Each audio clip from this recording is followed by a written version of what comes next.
태진아라고 하는 가수를 여러분 아마 다 아실 겁니다. 그 태진아가 불렀던 노래 가운데 사랑은 아무나 하나라고 하는 노래가 있습니다. 사랑은 아무나 하나, 눈이라도 마주쳐야지. 만남의 기쁨도 이별의 아픔도 두 사람이 만들어가는 것. 어느 세월에 내가 만나 점 하나를 찍을까? 사랑은 아무나 하나. 이러한 노래입니다. 아마 여러분도 아시는 분이 많이 있을 것입니다. 흥겹게 노래를 부르지만은 이 노래 속에서는 참 오묘한 뜻이 담겨 있다고 봅니다. 특별히 사랑은 아무나 하나라는 단어입니다. 구절입니다. 사랑은 아무나 하는 것이 아니다. 사랑을 하면서 슬픔과 고통과 아픔과 연민과 외로운 시간들을 보내왔던 그 고백이 여기에 담겨 있습니다. 그리고 마지막 구절에 가서 어느 누가 쉽다고 했나 이렇게 끝납니다.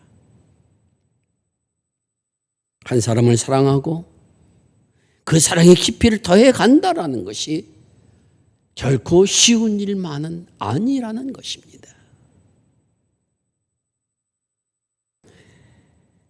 유행가 가사지만 모든 사람이 즐겁게 부르는 그런 노래라고 하지만은 그러나 적어도 오늘 우리들이 내 생활 속에서 내 삶 속에서 다른 사람을 살아가는 것이 참으로 힘들더라. 이러한 고백을 갖는다고 하는 것은 얼마나 귀한 것인가 하는 것을 생각하게 됩니다. 옆에 분과 인사하고 말씀을 계속 듣겠습니다. 그래도 사랑하며 삽시다.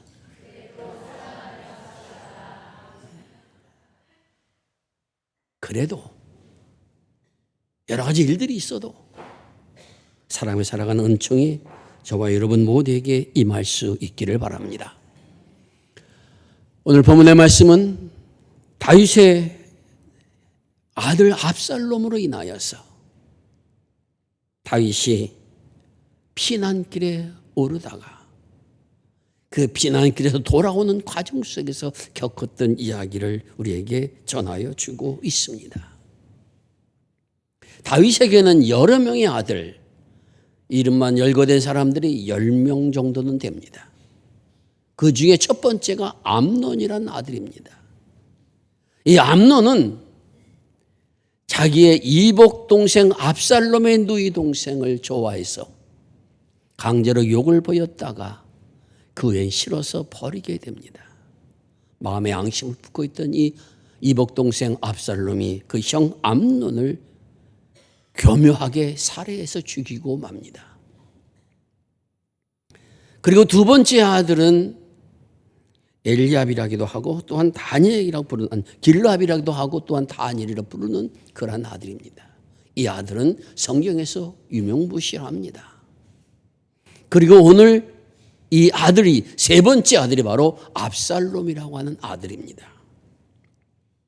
이 압살롬이라고 하는 아들은 적어도 암논이 죽고 또한 다니엘은 길랍은 큰 의미가 없으니 이제 유대에서 새롭게 왕이 될 사람은 압살롬이다. 이렇게 많은 사람들이 여기고 있는 사람이 바로 압살롬입니다. 그에 대해서 성경은 이렇게 전합니다. 발바닥에서부터 정수리까지 흠이 없는 사람이더라. 보통 칭찬이 아니고 보통 사람들보다 훨씬 용모나 또한 판단이나 지혜에 있어서 탁월하다는 것을 알 수가 있습니다. 하지만 암논을 죽였던 그 경력을 갖고 있었기에 다시는 쉽게 왕위를 그에게 물려주지 않습니다. 압살롬은 많은 사람들을 자신의 재판전에 오게 해서 그들의 재판을 하고 다만 자신의 마음을 사면서 온 이스라엘 백성들의 마음이 압살롬에게로 넘어갑니다. 그러자 아버지 다윗에게 반역을 일으킵니다. 이제 내가 이스라엘의 새로운 왕이다 선포하고 세력을 키워나갑니다. 그 힘 앞에 결국 다윗은 자신이 있던 왕궁을 떠나서 피난길에 오르게 됩니다. 아마도 다시는 왕장이 힘들고 외로웠을 것입니다.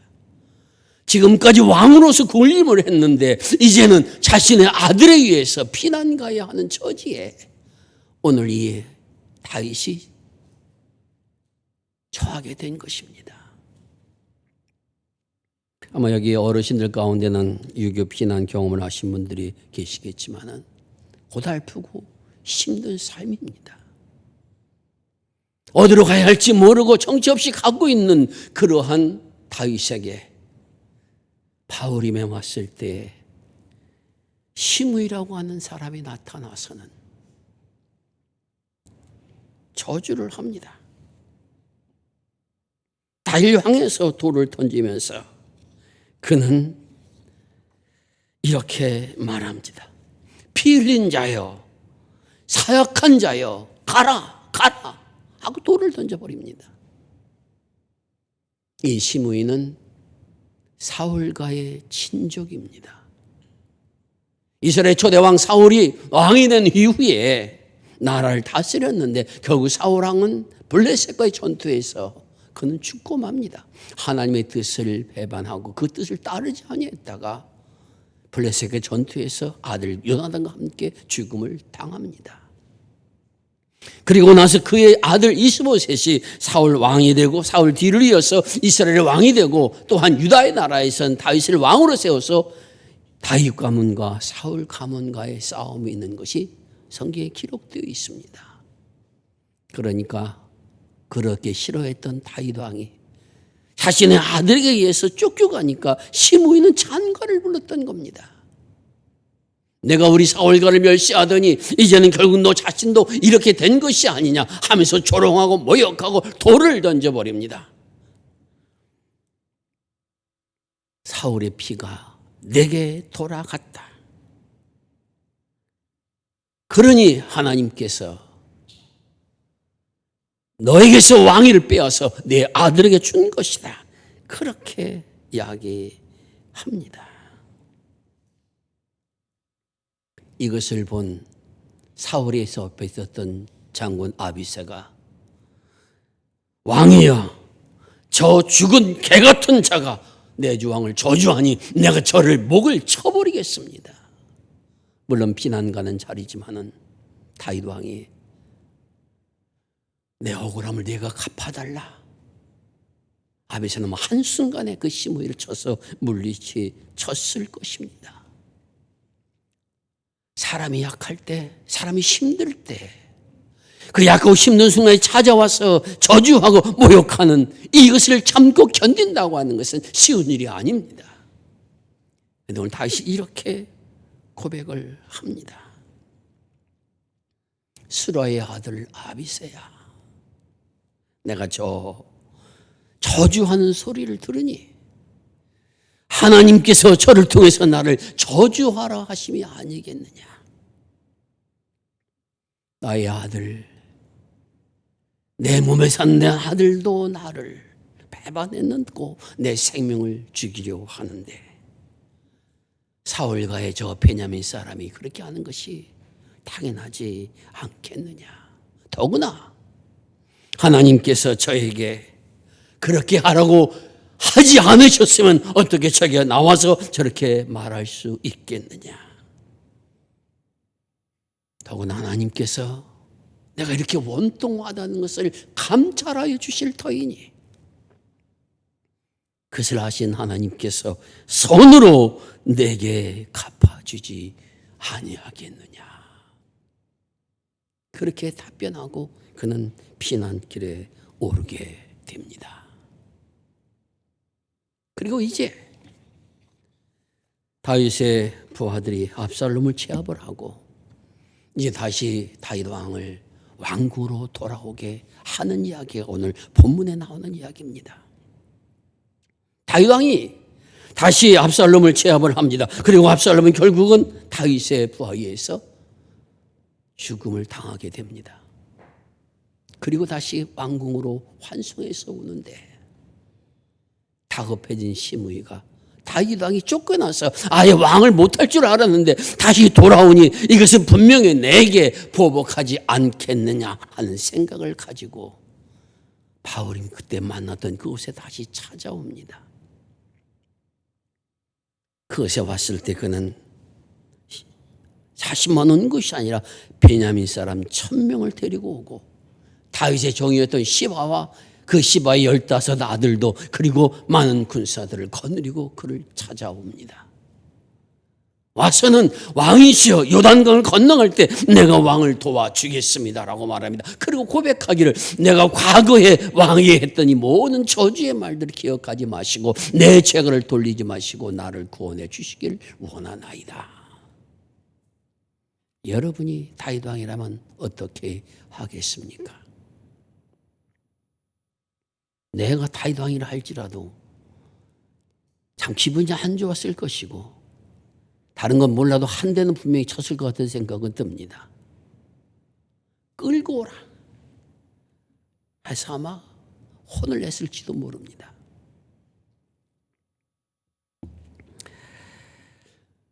이때도 다윗은 이렇게 말합니다. 수르와의 아들들아, 내가 너와 무슨 상관이 있기에 너희가 오늘 나의 원수가 되려느냐? 오늘 어찌하여 이스라엘 가운데서 사람을 죽이겠느냐? 내가 다시 이스라엘 왕이 된 것을 너희가 알지 못하느냐? 아비새는 저렇게 임금을 배신하고 그리고 조롱하고 모욕하던 자가 이제 왕이 다시 서게 되니까 와서 왕 앞에 속죄를 한다고 하지만은 1000명의 군사를 거느리고 왔다라고 하는 것은 적어도 그것을 받아주지 않으면 대항하려는 마음을 가진 것이라고 파악하고 저런 사람은 한순간에 버려야 됩니다. 이것이 아비새의 생각이며 그 생각은 옳아 보입니다. 근데 다윗은 그렇게 하지 않습니다. 내가 이스라엘 가운데서 사람을 죽이겠느냐? 내가 다시 이스라엘 왕이 된 것을 내가 알지 못하느냐?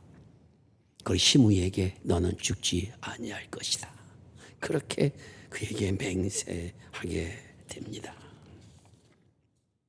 여기서 오늘 우리들은 어떻게 다윗은 그러한 절박한 상황 속에서도 마음에 고통 있는 그런 상황 속에서도 시므이를 처단하지 아니하고 살려두었으며 그가 다시 돌아와서 고백할 때도 그를 죽지 않는다고 맹세까지 하면서 살려둔 이유가 어디에 있는가 하는 것입니다. 다윗은 자신이 피난가하면서 갈 때 오늘 시므이가 했던 말들을 기억하면서 무엇을 생각하고 있습니까? 하나님께서 저의 입을 통해서 저주하라 하신 것이 아니겠느냐? 무엇입니까? 자신의 일어난 고통과 아픔의 순간을 하나님의 섭리와 하나님의 역사 속에서 바라보고 있다라는 것입니다. 내가 억울하고 내가 원망스럽고 내가 힘드니까 저러한 인간은 사라져버릴 것이라고 하는 것이 아니라 이런 모든 과정들 속에 하나님의 섭리가 계시고 있지 않겠느냐? 감히 저 시므이가 내가 아무리 쫓겨가는 왕이라 할지라도 나에게 저주한다라고 하는 것은 하나님께서 저에게 저주하라 하지 않으면 어찌할 수 있었겠느냐?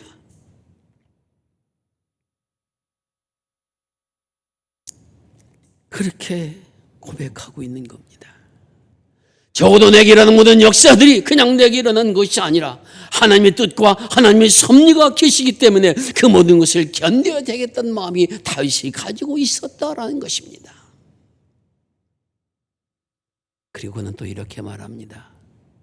내 원탐을 하신 하나님께서 그 모든 과정을 통해서 선함으로 내게 갚아주실지 알지 못하느냐. 나는 그것을 기다리고 있다라는 것입니다. 비록 내가 조롱과 멸시하는 피난길을 가고 조롱하는 전무리를 내가 가만도 한다. 그래서 그것은 내 마음이 넓고 내가 어떤 풍요롭고 내가 모든 사람이 담대한 그리고 나는 참 괜찮은 사람이다. 이것이 아니라 하나님의 긍휼을 의지하는 사람의 모습으로 주님 앞에 나아간다라는 것입니다. 주여, 나를 긍휼히 여기소서. 내가 이러한 원통의 소리를 듣고 아픔의 소리를 듣는 것도 남의 잘못이 아니라 내 안에 잘못이 있음을 고백합니다. 이러한 자산을 건져주실 분은 오직 여호와 하나님이시니, 그러므로 아버지 하나님이시여 나를 그 자리에서 건져주시는 긍휼을 베풀어 주옵소서. 이것이 다윗의 고백입니다.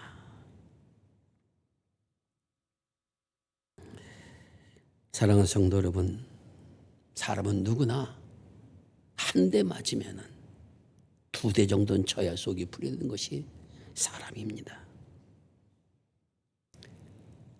내가 억울하게 고통을 당하고 내가 약했을 때 오히려 나의 발목을 치는, 나의 머리를 치는 그런 사람을 용서한다는 것은 쉬운 일이 아닙니다. 아니, 비록 내가 아무리 도망가는 자리지만 적어도 저 정도 인물은 얼마든지 치고 넘어갈 수 있는 힘을 가지고 있고, 아비새한테 명령하면 아비새가 가서 시므이를 처단할 것은 분명합니다. 그러면 그가 그렇게 하지 않는 가장 중요한 이유는 자신의 겪는 이런 모든 일들을 하나님의 섭리로 바라보고 있다라는 것입니다. 다시 말씀드리면, 내가 인생 속에서 잘 나가고 성공하고 재산이 많이 물어나고 내가 어떤 좋은 취직 자리에 서고 어떤 영예의 자리에 오르는 것, 이것만이 하나님의 섭리가 아니라 때로는 낮아지고 때로는 욕을 먹고 때로는 저주받고 비난받는 그런 자리지만은, 이것을 겪게 하신 하나님의 섭리가 계시며, 그리고 하나님께서는 종래 나를 선한 길로 인도해 주실 것이라고 하는 믿음을 갖고 간구하는, 이것이 우리가 다윗의 모습 속에서 발견하는 귀한 은혜의 모습인 것입니다. 사랑하는 성도 여러분, 오늘들을 살아가는 동안에 억울한 일, 화가 치밀어 오던 일, 아무 잘못도 없는 내 괴로움을 당하는 일들이 우리 속에 생겨납니다. 복수하고 싶습니다. 내가 받은 것 이상으로 되돌려 주고 싶습니다. 그러나 오늘 다윗은 그러한 모습을 갖는 것이 아니라 하나님의 섭리를 순종하고 받으려는 모습을 우리들에게 보여주고 있습니다. 자신이 갚으려 하지 않습니다. 하나님께서 갚아주시기를 기다립니다. 인내하고 용서하고 참으며 그 원한을 상대에게 전하지 않습니다. 그리고 그는 난 하나님의 선하심을 기다리고 또 기다리는 사람으로 설 것입니다. 이것이 다윗이 가졌던 그러한 믿음의 고백인 것입니다. 사랑하는 성도 여러분, 10월은 감사의 달입니다. 참된 감사는 조건의 감사만이 아닙니다. 나의 모든 삶이 하나님의 손에 달려있음을 믿을 때, 하나님을 신뢰함으로 악으로 악을 갚지 않고 하나님의 선한 손에 맡기며 가장 선한 길로 인도하여 주시는 하나님을 바라봅니다. 여기에 참된 감사가 있으며 하나님의 은혜를 체험하고 영광 돌린 자리에 서는 축복을 누리게 되는 것입니다.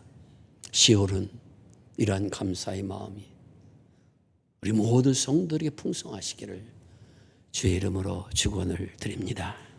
기도하겠습니다. 아버지 하나님, 항상 자기만을 원하고 자기 뜻을 행하는 저희들을 부르셔서 하나님의 섭리를 깨닫게 하시고 그 섭리가 내게 은혜가 되고 축복이 됨을 경험한 믿음으로 우리를 인도하여 주시오니 감사를 드립니다. 우리가 연약할 때도 우리를 일으켜 세워주시고 오늘이 억울할 때도 우리의 손을 잡아주시며 하나님을 의지하라, 내게 맡기라 음성을 들으며 오늘 주님을 바라볼 수 있도록 인도하시니 감사를 드립니다. 새로 한 달 동안 더욱더 감사가 풍요로운 우리 모두가 되게 하여 주옵시고 하나님의 섭리가 내게 작용함을 알기에 어떠한 상황 속에 낭망하지 않고 주를 바라보고 할 수 있는 그래서 은혜를 받고 영광 돌리는 축복을 맛볼 수 있도록 우리 모든 성도들을 축복하여 주시옵소서. 선한 길로 놓으신 하나님의 섭리를 기억하고 아버지 하나님의 말씀 앞에 굳게 서는 믿음을 허락하여 주시옵소서. 하나님께서 나를 사랑하신 인도하신 경험이 더욱더 크게 되어지는 축복이 이 10월 한 달간도 풍성하게 일어날 수 있도록 은혜를 내려 주시옵소서.